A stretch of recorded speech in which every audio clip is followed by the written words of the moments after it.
இலங்கையில் தரமற்ற தடுப்பூசிகளால் 2 உயிர்கள் பலியாகியுள்ளதாகவும் இது தொடர்பில் பக்கச்சார்பற்ற விசாரணை தேவை எனவும் எதிர்க்கட்சித் தலைவர் சஜித் பிரேமதாச தெரிவித்தார். தரமற்ற மருந்துகள் தொடர்பில் இன்று வெளியிட்ட ஊடக அறிவிப்பில் அவர் இதனை தெரிவித்தார்.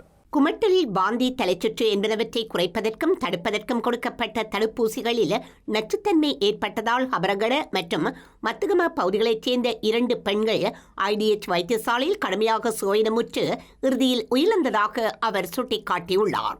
எங்களுக்கு தெரிந்தவரை கண்டி வைத்தியசாலையில் நடத்தப்பட்ட முதற்கட்ட நுண்ணுயிரியல் பரிசோதனையில் இந்த தடுப்பூசிகளில் பாக்டீரியாக்கள் இருப்பது தெரியவந்துள்ளதாகவும் தெரிவித்துள்ளார். இந்த தகவலுடன் மருந்துகள் ஒழுங்குபடுத்தல் அதிகார சபை வைத்தியசாலை கட்டமைப்பிலிருந்து 2,70,000 இறக்குமதி செய்யப்பட்ட தடுப்பூசிகளை திரும்பப் பெற்றுள்ளது என்று எதிர்க்கட்சித் தலைவர் தெரிவித்துள்ளார். இந்த தகவலின் உண்மைத்தன்மையை சுகாதார அமைச்சரும் அரசாங்கமும் நாட்டுக்கு வெளிப்படுத்த வேண்டும் எனவும் வலியுறுத்தியுள்ளார்.